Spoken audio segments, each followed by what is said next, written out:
오늘 사도행전 50번째 시간입니다. 밝은 성도가 고난을 쉽게 이긴다. 밝은 성도가 고난을 쉽게 이긴다 라는 제목으로 우리 하나님 말씀 함께 나누도록 하겠습니다. 우리가 누굽니까? 우리가 누구예요? 우리가 누굽니까? 하나님의 자녀입니다. 맞죠? 쉽게 말하면 예수 믿는 사람들입니다. 세상 사람들이 말하는 예수쟁이들입니다. 예수쟁이들이에요. 예수쟁이가 뭡니까? 예수 믿고 살아가는 사람들입니다. 이것을 고상하게 얘기하면 신앙생활 이렇게 얘기를 합니다. 신앙, 믿음생활 이렇게 얘기하죠. 믿음, 우리 믿음이 있어요. 믿음, 하나님에 대한 믿음이 있습니다. 그 믿음을 가지고 하루하루 살아가는 것을 믿음생활이다 이렇게 얘기합니다. 그게 예수 믿는 사람들입니다. 근데 우리는 그냥 하나님 믿고 살아가는 거예요. 하나님께서 나를 살려주시고 하나님께서 지금까지 나를 인도해 주시고 하나님께서 끝까지 나를 책임져 주실 줄 내가 믿습니다. 그 믿음을 가지고 살아가는 사람들이 결국 우리라고 하는 것입니다. 저는 우리는 살아가는 게 그렇게 어렵지 않습니다. 하나님 믿고 살아가는 소위 신앙생활을 하는 사람들은 살아가는 게 그렇게 복잡하면 안 되는 거예요. 그냥 하나님을 믿고 하나님께서 나 내버려 두시겠냐? 하나님께서 나 그냥 절벽에서 믿어 버리시겠냐? 지켜주시겠지, 살려주시겠지, 보호해주시겠지. 그 믿음을 가지고 하루하루 살아가는 겁니다. 그렇게 살아가다 보면 하나님께서 여기가 길이면 일로 가야 돼. 그렇게 말씀하시죠. 또 이쪽으로 가려고 하면 너 거기로 가면 안 돼. 그래서 가지 말라고 하시죠. 그래서 말씀을 통해서 여러 가지 길을 통해서 우리에게 말씀하신단 말이에요. 일로 가야 돼. 등 떠미실 때도 있고 때로는 그렇게 가고 싶은데 못 가게 계속 길을 막으세요. 다 이유가 있다라고 하는 것입니다. 그러므로 우리가 예수 믿고 살아간다라고 했을 때에 어렵게 살지 마시고 복잡하게 살지 마시고 또 힘들게 살아가지 마시고 그냥 하나님께서 하라는 대로 하면 되는 거예요. 나 신앙생활이 너무 어려운데 하나님 도대체 내가 이걸 어떻게 해요? 하나님 나 이거 하기 싫어요. 계속해서 하나님과 신경전을 벌일 때가 참 많이 있습니다. 근데 가만히 생각해 보세요. 하나님께서 나 사랑하시잖아요. 하나님께서 나 지켜주시잖아요. 하나님께서 우리 아버지시라면서요. 하나님께서 가장 좋은 곳으로 우리 이끌어 주실 줄 내가 믿잖아요. 그러면 해야 하니까 하라고 하시는 거겠죠. 그렇지 않습니까? 해야 하니까, 하기 싫어도 해야 하니까 그게 나를 살리는 거고 그것은 나를 지키는 것이고 그것이 내가 은혜 가운데 축복받고 열매 맺는 길이다 라고 하면 필요하니까 하라고 하시고 필요하니까 막으시는 거예요. 때로는 나 할 수 없는데요. 뭐 나보러 하라고 하나요? 할 수 있으니까 하라고 하는 거예요. 되지도 않는 거 가지고 너 그거 왜 못해? 너 이거 못해? 너는 함량 미달이야. 안 그러신다는 거예요. 그리고 뭐라고 말씀하십니까? 할 수 없으면 내게 능력 주시는 자는 능력까지 하나님께서 주신다라고 하는 거예요. 그게 하나님 믿고 살아가는 겁니다. 그게 우리라고 하는 거예요. 그래서 여러분 오늘도 여러 가지 많은 복잡한 일들이 있고 힘겨운 일이 있고 때로는 이해할 수 없는 많은 일들 가운데에 정말 신앙생활을 하는 우리 모든 성도 되기를 주님의 이름으로 간절히 축원합니다. 믿는다면서요. 그럼 믿음대로 가면 되는 거예요. 어렵게 하루하루 살아가면 안 된다라고 하는 거예요. 누가 저에게 와서 물어요. 목사님, 목사님 하는 거 힘들지 않아요? 그럼 제가 뭐라고 대답할까요? 여러분 제가 보기에 제가 목사죠? 다시 한번 볼게요. 여러분이 보시기에 제가 목사죠? 네. 여러분 우리만 있는 게 아니라 예배가 끝나면 유튜브로 올라가잖아요. 그럼 사람들이 갸우뚱거릴 거 아니에요. 이걸 어떻게 편집할 수도 없고. 제가 목사예요? 네. 그러면 여러분 제가 힘들어 보여요? 목회하는 게? 힘들어 보이나요? 매일매일 고난의 십자가의 길을 걷고 매일마다 수도하는 삶을 살고 그냥 얼굴에 많은 세상의 근심과 머리에 가시멜리건을 쓰고 그렇게 어렵게 살아가는 것 같습니까? 대답 잘 하셔야 돼요. 제가 날로 먹는 것 같아요? 근데 저 만약에 저에게 물어보요. 목사님은 목사하는 거 안 힘들어요? 그러면 안 힘들어요. 진짜 별로 안 힘들어요. 안 힘들어요. 어떻게 보면 여러분들이 날로 먹는 것 같이 보일 수도 있어요. 그런데 가만히 보시면 저와 함께 신앙생활을 하면서 제가 막 목회가 인상 쓰고 이 고난의 십자가 길이고 못해 먹겠다 그러고 그러지 않잖아요. 왜 그러냐 하면 그냥 하나님이 주신 은사 가지고 하나님 주신 길을 가지고 그냥 가면 돼요. 그냥 아무것도 모를 때는 저도 제가 막 뭔가를 하려고 했어요. 그런데 그게 아니라 그냥 하나님께서 동행해 주시는 거예요. 하나님께서 이끄시는 길에 나는 그렇게 어렵지 않게 그냥 따라만 가면 되더라고요. 그래서 여러분 가만히 저를 좀 관심 있게 보시면 목회가 그렇게 어렵지 않아요. 그냥 밝아요. 근데 목사는 밝아야 된다고 생각을 해요. 목사는 그냥 고난의 길을 가고 언제나 가도 그냥 큰엄하게 세상에 있는 모든 짐은 다 지고 힘겹게 살아가는 게 아니라 그냥 사는 것 자체가 가볍고 기쁘고 즐거워야 되는 거예요. 왜? 신앙생활을 하고 있으니까. 믿음 생활을 하고 있으니까. 예수 믿는 여러분도 마찬가지다라고 하는 것입니다. 예수 믿으면 달라져야 돼요. 밝아야 돼요. 가벼워야 되고 하나님께서 이끄신다. 나를 이끌어 주신다. 나를 지켜주신다. 나를 버리지 아니하신다. 끝까지 나와 함께 하신다. 나 그냥 하나님의 손 붙잡고 나는 그냥 간다. 라고 하는 그런 마음속에 눈빛 속에 안심이 있고 기쁨이 있고 안도가 있고 행복이 있는 우리 모든 성도 되기를 주님의 이름으로 간절히 축원합니다. 그래서 밝아야 되는 거예요. 교회도 밝아야 돼요. 왜? 예수 믿는 사람들이 왔죠? 그 사람들이 함께 있다라고 하면 밝아야 되는 거예요. 저는 어떤 교회 가보면 분위기가요 막 눌려있는 교회가 있어요. 뭔가 답답하고 어두컴컴하고, 그러니까 이런 표현을 써야 될지 모르겠지만 교회 갔는데 귀신 나올 것 같아요. 뭐 이성산하고. 그래서 성도들 보면 근엄한 건지 쩌든 건지 모르겠어요. 그럼 참 은혜가 안 되죠. 왜 저럴까? 아니 예수 믿는 사람들이 모여서 이 교회도 하나님께서 인도해 줄 줄 믿으면 그냥 밝아야죠. 저는 예수 믿고 살아가는 여러분들이 밝은 은혜 속에 좀 하나님 의지하고 그렇게 하루하루를 복되게 살아가는 은혜가 있기를 주님의 이름으로 간절히 축원합니다. 여러분 광고할 때도 마찬가지죠. 반갑게 인사합니다. 그러면 어떻게 돼요? 반가워야 돼요. 그럼 저 몰랐는데 어떤 개업장을 가면 요즘 또 고사 지내죠? 고사 지내요. 고사에 가장 센터에 누가 있어요? 돼지머리가 있죠. 근데 이 돼지머리가 가격이 다르대요. 그래서 환하게 웃는 돼지가 비싸대요. 진짜 그렇대요. 그것도 A등급이 있고 인상 쓰고 뭐 찡그리는 돼지는 이건 부정탄대요. 그래서 아주 환하게 웃는 그 돼지머리가 굉장히 비싸다 이렇게 얘기를 합니다. 오늘 여러분 주보 한번 보시면 박명훈 지사님이 대가리만 나왔거든요. 근데 화나죠? 화나요. 막 난리쳐요, 난리쳐. 우리 오늘 언니 오는데, 조카도 오는데. 좋지 않아요? 그렇죠? 아니, 예수 믿으면 이래야 된다는 걸 보여준 거예요. 뭐 어깨가 필요 없고, 팔뚝이 필요 없어요. 이게 예수 믿는 사람의 모습이죠? 여러분도 한번 당해봐야 아실까요? 그러니까 저는 항상 예수 믿는다라는 건 그거예요. 왜 삶에 고민이 없겠습니까? 왜 삶에 어려움이 없겠어요? 그런데 그럴 때 믿음이 힘이 되는 거예요. 믿음이 위로가 되는 거예요. 그래서 하나님과 동행하는, 그래서 염려하지 말라시잖아요. 걱정하지 말라고 하시잖아요. 그럼 그냥 내려놓고 하루하루 우리 교회 표가 매일매일 기쁘겠죠. 매일매일 예수 믿으면 그런 은혜를 누리고 살아가는 오늘도 예배하는 저와 여러분 되기를 주님의 이름을 간절히 축원합니다.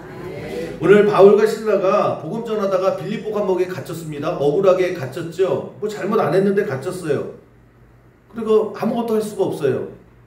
그때에 오늘 본문은 그걸 보여주고 있는 거예요. 바울과 실라가 그런 상황 속에서 뭘 했느냐라고 하는 샘플을 우리에게 보여주고 있습니다. 25절 보면 한밤중에 바울과 실라가 기도하고 하나님을 찬송하며 죄수들이 듣더라. 여러분 감옥에 갇혀 있는 게 좋은 일이 아니잖아요. 그런데 바울과 신라가 뭘 했냐? 기도했고 하나님을 찬송했다라고 하는데, 이 헬라어에는 같은 단어, 찬송이라고 하는 같은 단어도요, 단어가 달라요. 우리는 그냥 찬송 그러면 그냥 찬송이잖아요. 그런데 헬라어는 뜻에 따라서 단어가 달라져요. 찬송도 막 감격해서 울면서 부르는 찬송이 있죠. 그런 찬송의 단어가 다르고, 저때 쓰는 찬송의 단어는 막 기쁜 거예요. 덩실덩실 콧바람 내면서 막 신나서 부르는 찬송을 하고 있었다, 이렇게 얘기를 하고 있습니다. 우리 이해가 안 가죠? 아니, 감옥에 갇혔는데 자기 뜻대로 하나도 되는 게 없는데 억울한 일을 당했는데 감옥에서 바울과 신라가 뭘 했느냐? 콧노래 부르고 있었대요. 왜 그랬을까? 아니, 어떻게 저렇게 콧노래가 나올 수 있을까? 어떻게 저렇게 감사가 나올 수 있었을까? 왜 그랬을까? 그거예요. 바울과 신라에게는 믿음이 있었어요. 어떤 믿음이냐? 하나님께서 나에게 오늘 이것이 필요하니까 여기에 인도해 주셨겠지. 나는 이해를 못하겠어요. 복음 전하는데 왜 갑자기 감옥에 오는지 모르겠어요.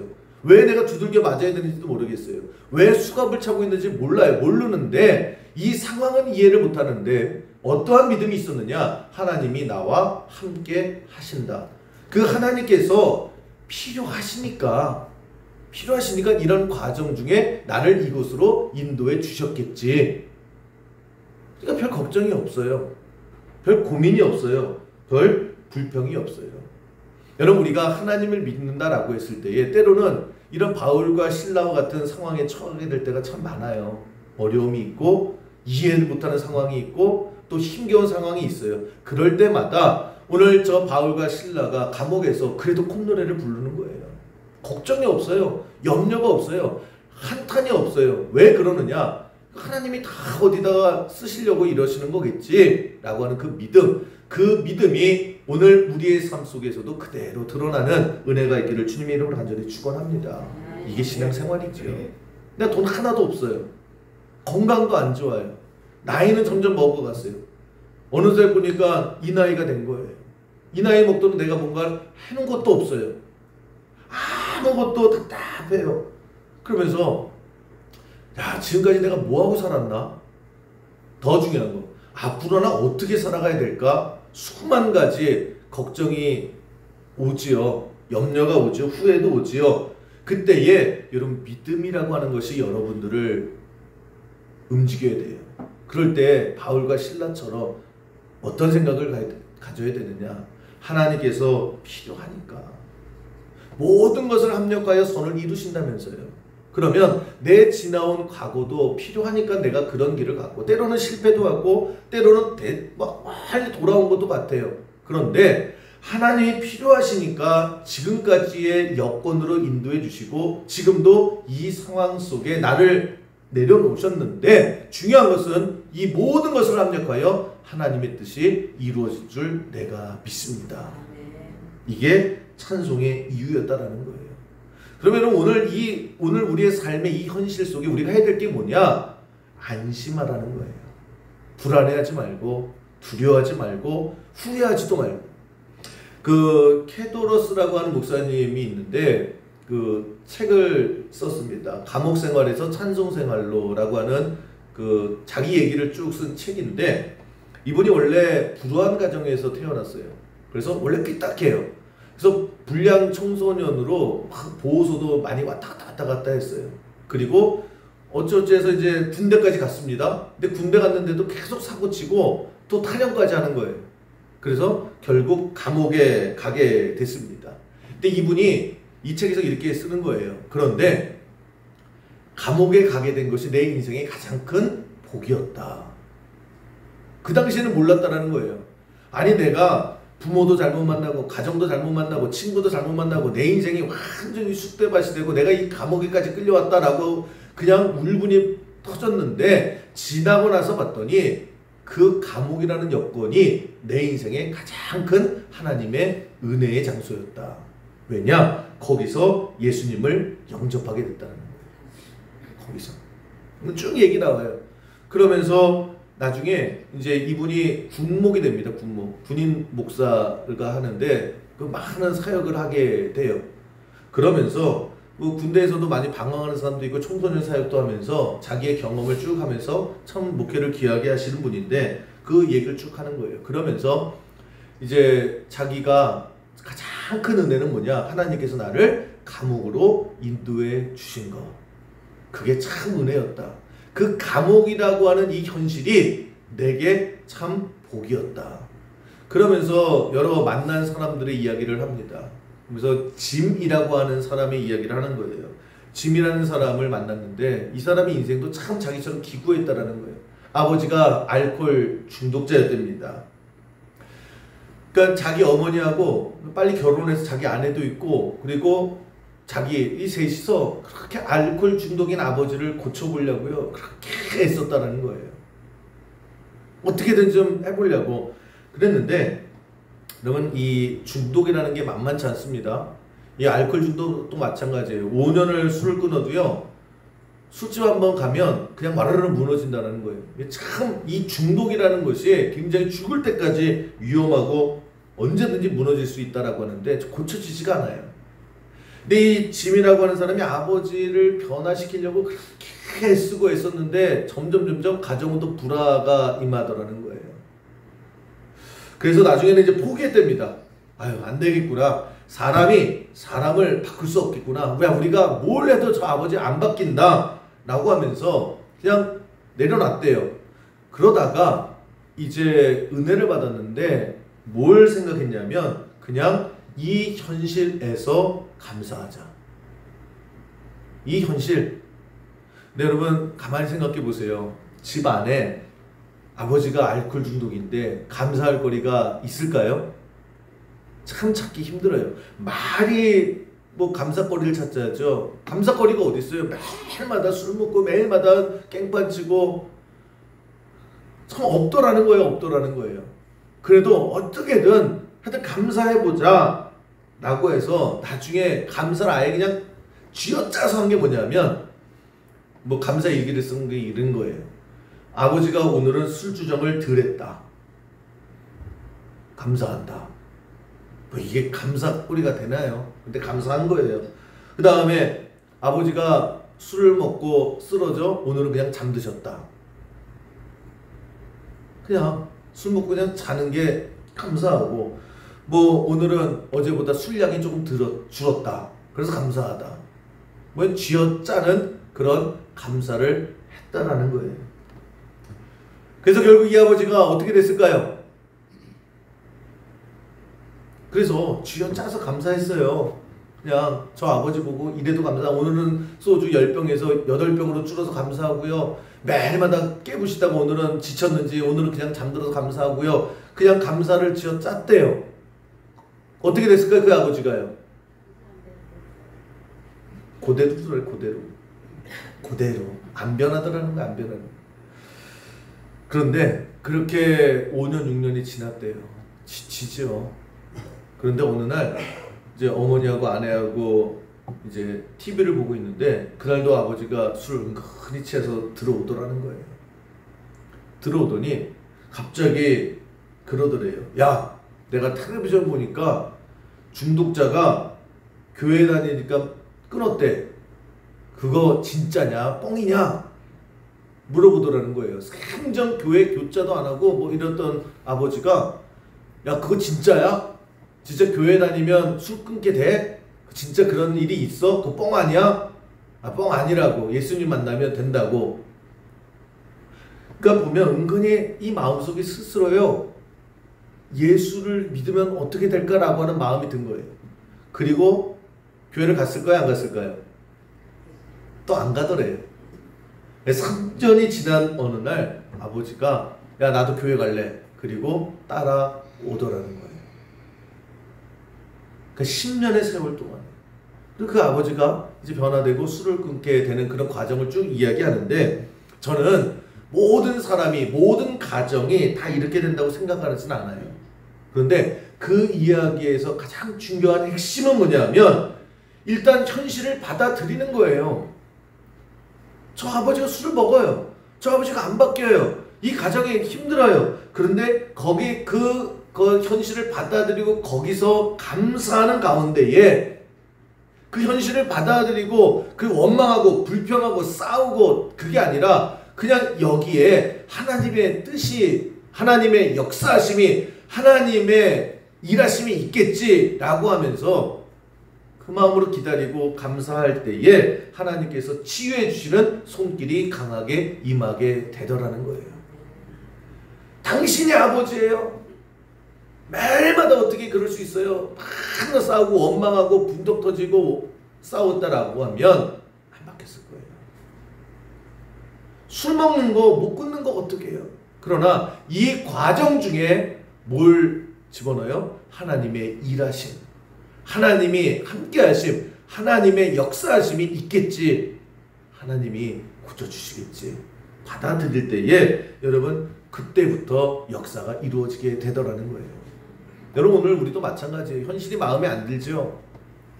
내가 왜 이렇게 살아가는지, 앞으로 어떻게 살아가야 될지 막막하고 붕텅 터지고 때로는 후회가 되고 때로는 진절머리가 날 수도 있어요. 그러나 지금 오늘 이 나의 삶의 자리를 받아들이는 거예요.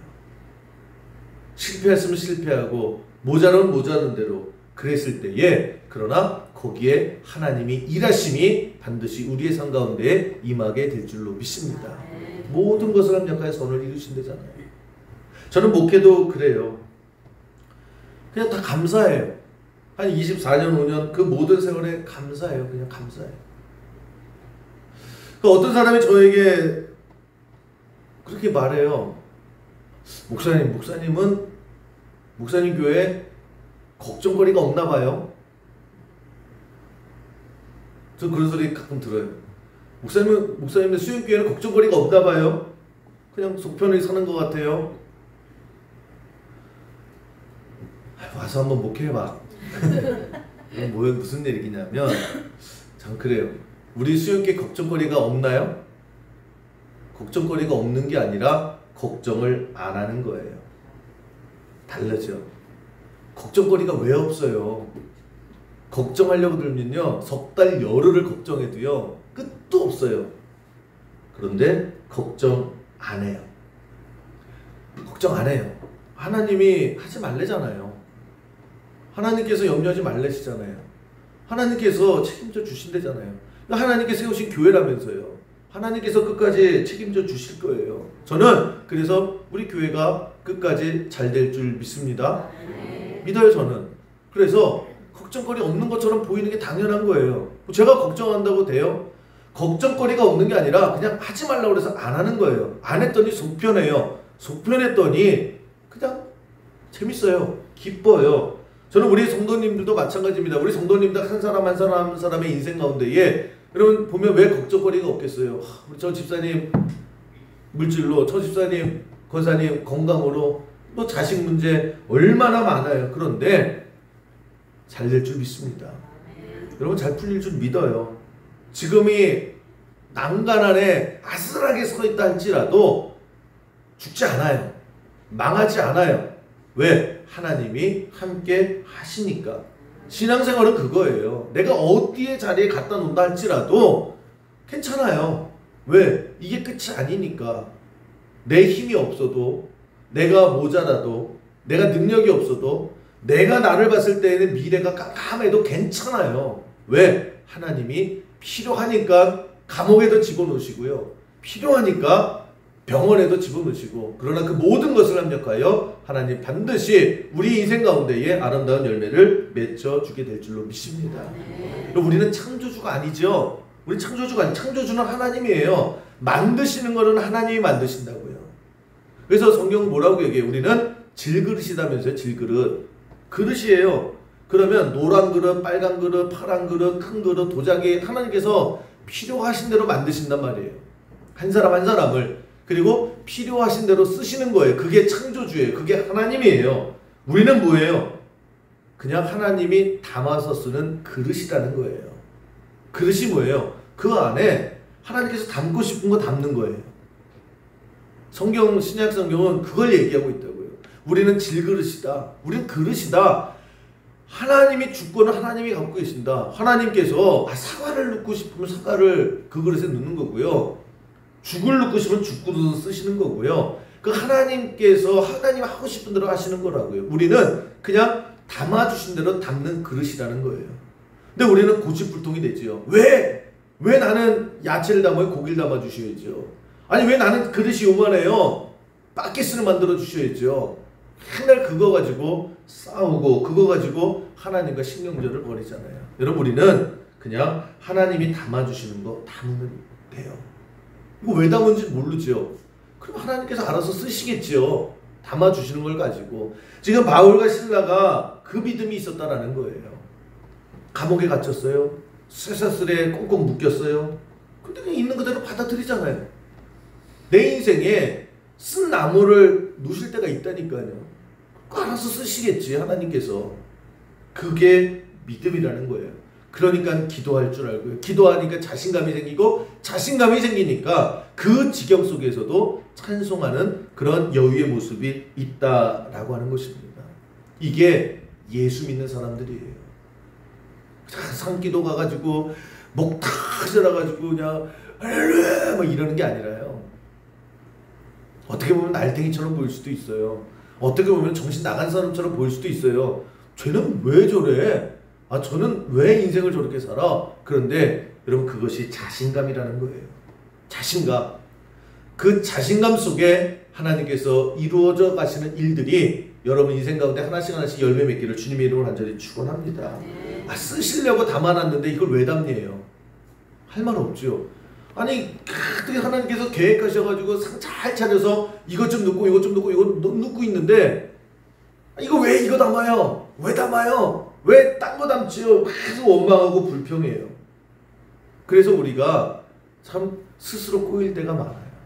원망하지 마시고요. 불평하지 마시고요. 지금 이 상황 속에 마음에 안 들더라고 할지라도 필요하시니까 이끄시는 거예요. 왜? 하나님께서 절대 우리를 떠나지 아니하십니까? 그 어떤 목사님, 유명한 목사님인데 그 자기 집안 이야기를 하더라고요. 그 할아버지가 일제강점기 시절에 순교하셨답니다. 그러니까 순교자 집안이에요. 근데 이 목사님이 하는 말이 뭐냐면 순교자라는 게 교회 안에서 보면 예수님을 위해서 기꺼이 죽은 거예요. 그게 순교죠. 존엄한 거잖아요. 그런데 세상에서 순교자라고 하면 세상 덤비다가 죽은 사람이에요. 세상이 덤비다가 죽은 사람. 그냥 하라는데 안 하고 말 안 듣고 그러다가 죽은 사람이라는 거예요. 세상 보기에는. 그런데 자기 집안의 기질을 보니까 좀 이런 삐딱하고 좀 이렇게 비판하고 반항적인 그런 기질이 있더라는 거예요. 그 아버지 세대에 보니까. 그래서 할아버지가 돌아가시고 이제 할머니가 이제 자식들 쭉 키웠을 거 아니에요. 자식들도 참 어렵게 살았답니다. 이 아버지 시대에 참 어렵게 살았대요. 팔남매인데 이 팔남매를 이 할어머니가 키우시면서 그냥 매일마다 하는 소리가 뭐냐면 아니 본인만 예수 위해서 죽으면 뭐해. 나머지 새끼들은 다 내뺏기치고 너무 사는 게 힘드니까 너무 사는 게 어려우니까 그리고 그 마음의 쓴뿌리들이 자식들에게 또 와서요 그렇게 좋지 않다라는 거예요. 왜 남들 살 때 괜히 죽어가지고 고집 부리다가 세상 덤벼다가 왜 죽어가지고 이 자식들 우리 이게 사는 게 이렇게 어렵냐고 아버지 이게 잘한 거 맞냐고 그러면서 그냥 마음속에 늘 불덩어리들이 있었다는 거예요.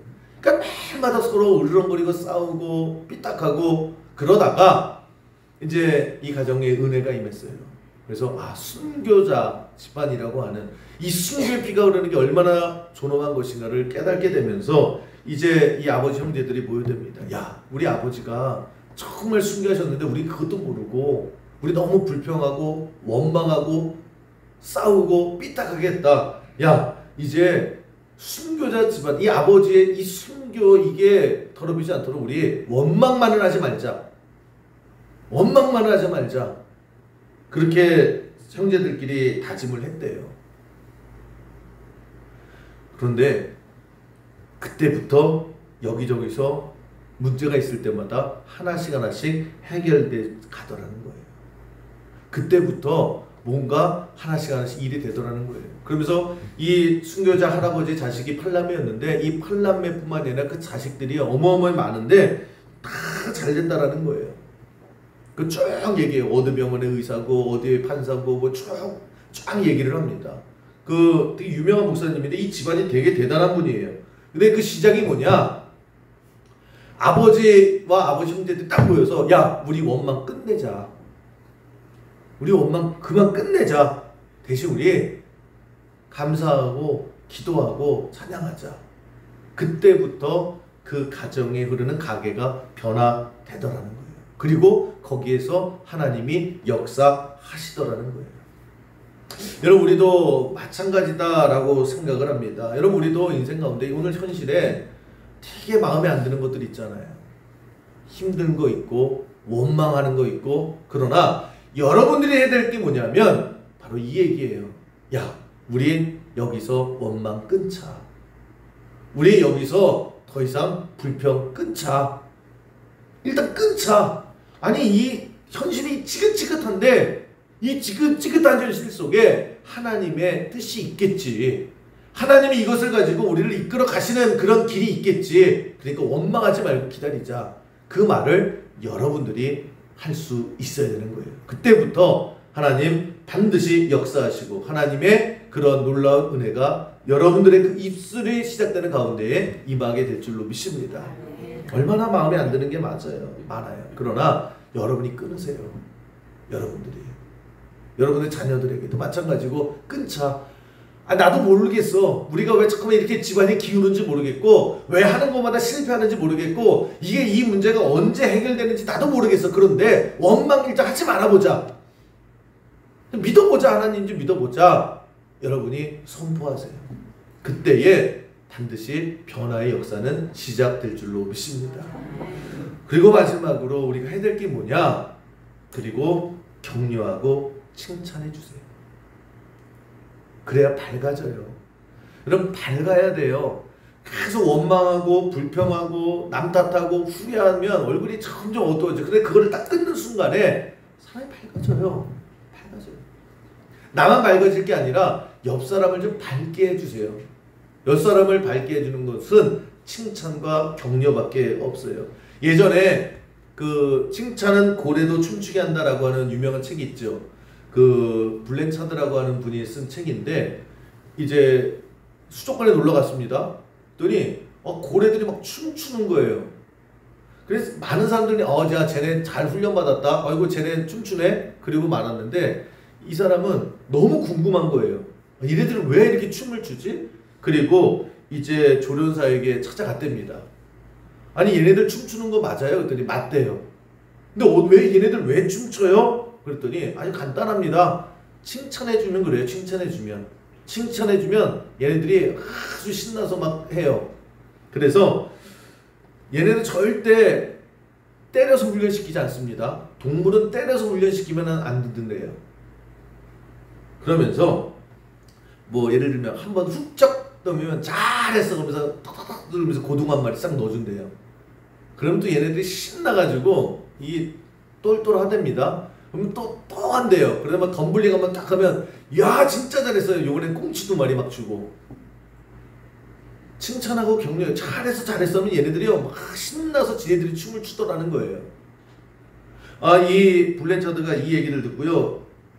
거기서 인사이트를 딱 얻었대잖아요. 아니 고래도 말길 알아듣지 못하는 고래도 칭찬해 주니까 저렇게 춤을 추는데 말길 알아듣는 사람에게 칭찬하고 격려해 주면 날라다니겠다.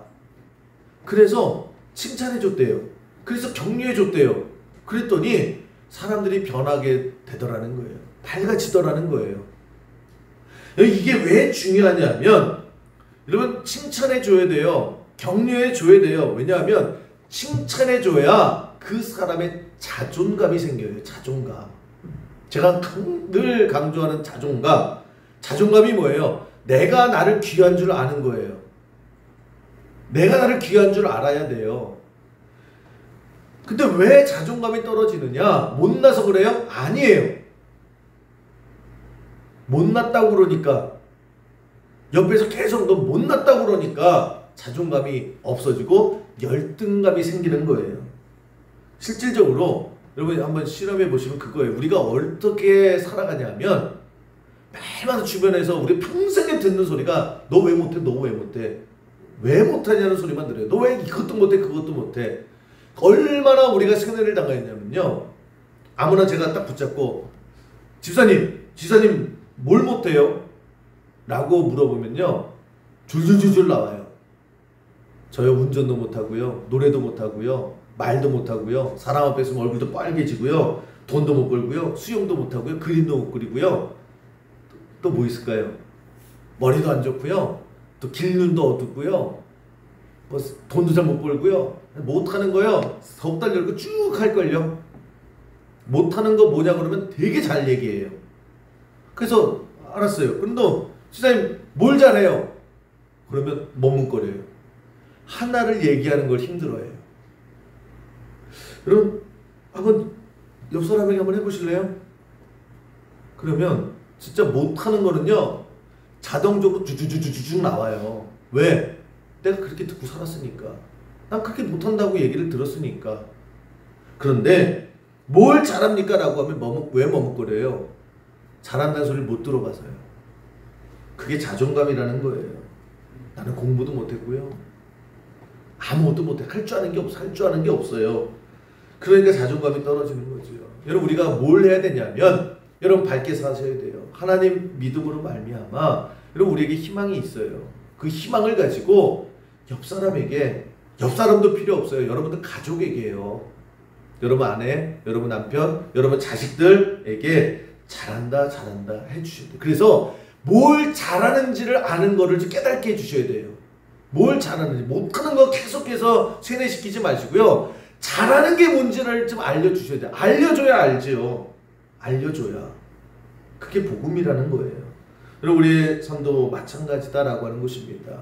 여러분 밝아져요. 내가 밝아지고 그래서 우리 가족을 밝게 해주세요. 그 밝음 속에 여러분 어떤 고난을 갖다가 놔보세요. 이겨요. 쉽게 이겨요. 어두운 성도가 어두운 마음이 고난이 닥치면 그냥 무너지죠. 내 안에 빛이 말하면요 다 이겨낼 수 있어요. 믿음으로 이겨나갈 수 있다라고 하는 것입니다. 현실인 걸 받아들일 줄 아는 그런 마음이 있어야 돼요. 부정하지 마시고. 왜 부정해요? 난 이건 아니야. 이렇게 살게 나가 아니야 라가 아니라 이렇게 살아갈 수 있는 거예요. 실패할 수 있고요. 바닥이 아니라 지하 3층 5층에도 빠질 수 있는 거예요. 거기에 하나님을 생각하시라고요. 하나님이 동행하시는데 필요하니까 그게 오늘 감옥에 있던 바울의 신앙의 모습이에요. 감옥에 있을 수 있죠. 어디든 못 있겠어요. 그리고 원망하는 게 아니라 거기서 감사하고 받아들이고 그리고 밝아지고 그 밝음을 가지고 주변을 칭찬하고 격려해 나갈 때에 여러분 이것이 하나님 있는 성도의 삶이고 이것이 빛과 소금의 역할을 감당하는 모습이다라고 하는 거예요. 저는 여러분들이 가는 곳마다 여러분의 가정, 여러분의 직장, 여러분들의 모임 속에서 항상 얼마나 어두워요. 그 어두움 속에서 여러분이 밝게 하는 이 땅의 등불의 역할을 감당하는 그 밝게 사시고 행복하게 살 줄 아는 그런 모습이 있는 우리 수영계 모든 성도 되기를 주님의 이름으로 간절히 축원합니다.